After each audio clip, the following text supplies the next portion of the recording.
thank you for joining us here at the Bloggers Magazine on I-24 News. Today, as always, two bloggers will join us in the studio and give us a different perspective on news stories and social trends. I'm very happy to welcome Yoni Shadmi from Tetel, Tehran, Haifa, Tel Aviv, and Tarek Elias from the German Deutsche Welle. Thank you both for coming.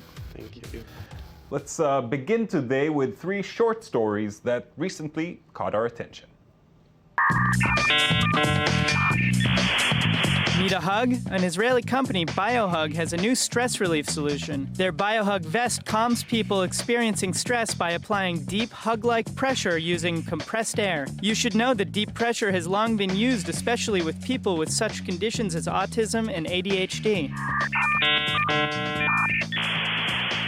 After winning the honor of having his image on chocolate, General Abdel Fattah el-Sisi found his name on a donkey. A farmer in southern Egypt has been arrested after putting the military chief's name and an army-style cap on his donkey while riding it through town. The farmer, Omar Abu al-Majid Ali al-Sagir, will be prosecuted because, according to the authorities, the act was deemed directly insulting to the army. The Tokyo Game Show 2013 just resumed, and the Japanese gamers woke up to the day after with a hangover. It was a perfect party for them. Sony's PS4, Sega, and Xbox booths with a new version of Gran Turismo, Monster Hunter, and other classic games were there. Experts say that the exhibition was a huge success because the big companies adapt their products to the growing Japanese market. Yoni, are you a gamer? Oh, I'm a gamer. Yeah, I'm a very avid gamer. And I think, Oded, that the show in Tokyo was interesting because computer games are the most interesting field in culture today. Most innovations, they're happening in games more than in movies and in literature. Yeah, we've recently seen it with the launch of GTA 5 that made $1 billion in 3 days. Yeah. Tarek, what spoke to you? This story of Sisi with the donkey. I'm just asking to myself, why to have the name of the your name on the donkey? It's insulting, actually. Yeah, maybe for the donkey. Donkey is a nice animal. It's a good donkey, like actually. Nice donkey. Yes, it is. Thank you, Tarek.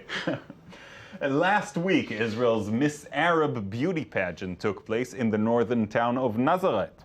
The organizer of the pageant and the agent of the newly elected beauty queen is Silver Hana, who gave us a glimpse behind the scenes.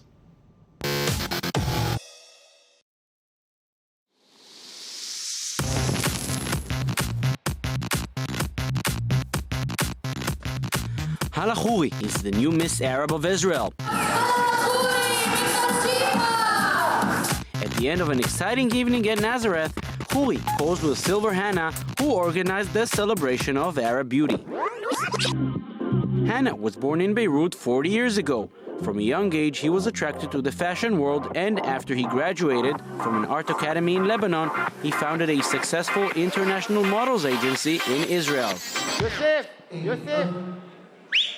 In the last years, he uses his contacts in the Israeli glamour world to produce the Miss Arab event.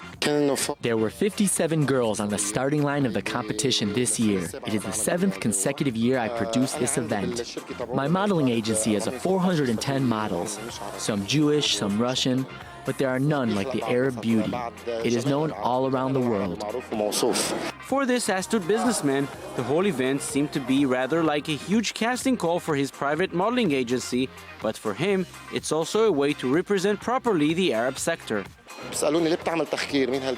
People ask me why I'm doing research on every one of the girls. That's because she's going to represent the Arab sector. She should know how to speak and to be educated, and it is important that she will come from a good home.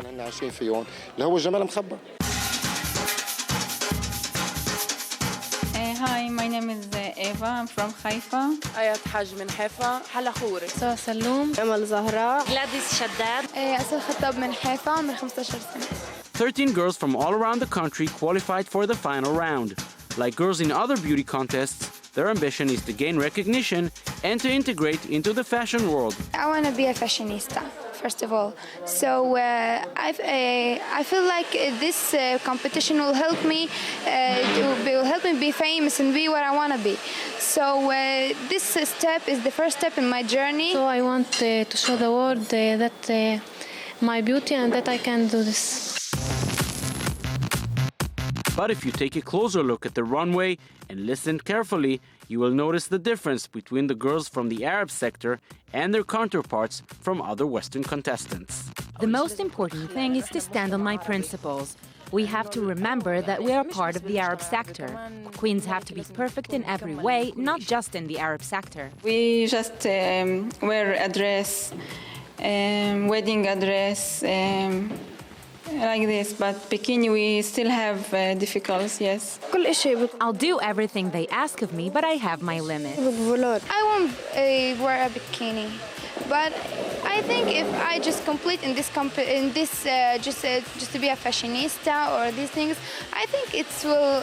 I don't know. I think I will. It seems that Hannah is not very concerned about it. He thinks the Arab community already broke these barriers. There are girls who do not go to the beach, who don't wear miniskirts, who don't wear shorts. Publicly, they always say that they won't wear it because of the Arab sector. But when they signed the contract with me, they all said that they would. This is my dream. I'm sure this is my dream with bikini. This is my dream. But I think it's possible. It's possible.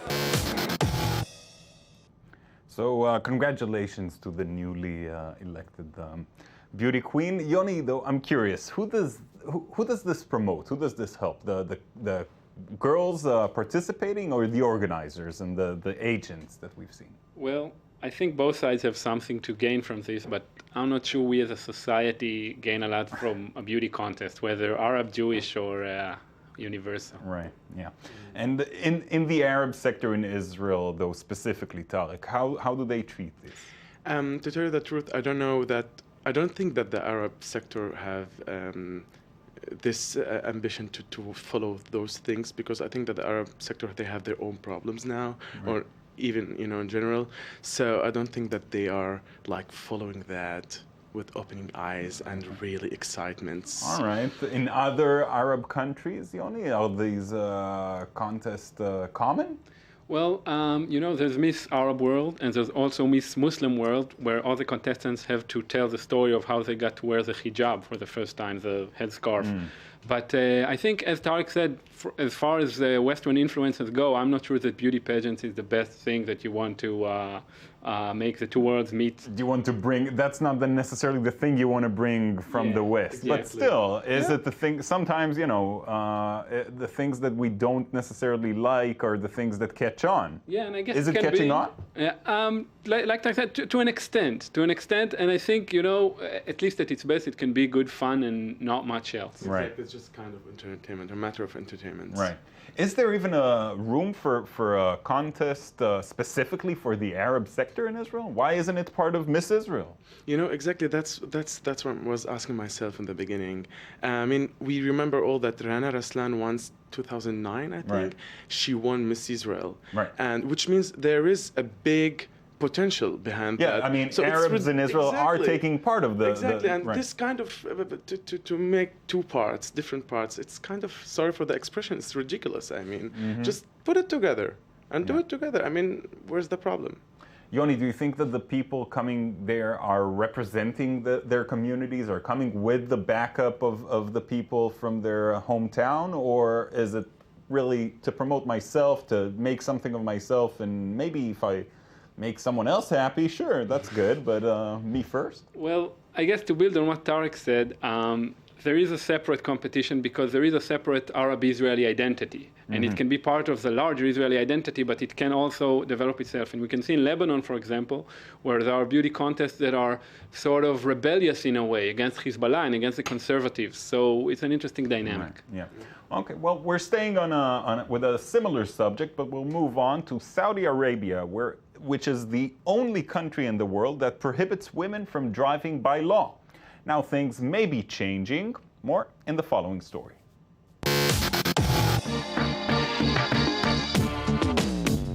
In Saudi Arabia, for a woman to drive is simply forbidden and the source of a well-known struggle. Some women have dressed up as men in order to sit behind the wheel. But what is less well known is that driving leads to deformation of the ovaries and therefore to the birth of abnormal children. This is the new argument put forward by Sheikh Saleh Al-Luidan, a Saudi dignitary, to justify a prohibition which is rooted in the customs of an ultra-conservative society.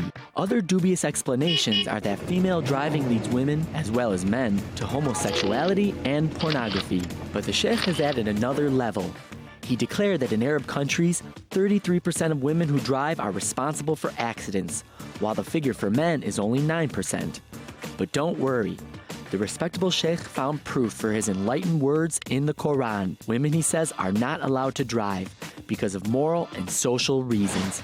The issue stirred up a storm, and women have launched a new campaign on the internet, calling on Saudi women to take to the wheel on October 26th and disseminate pictures of themselves driving.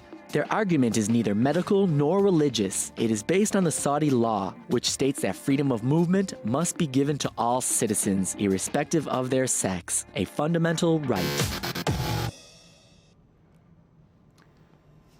Yoni, let's begin with you. This comment that this guy said about women driving could hurt their ovaries. I mean, we hear it here, and it's easy for us to discard it. But I'm curious if people in Saudi Arabia take it seriously.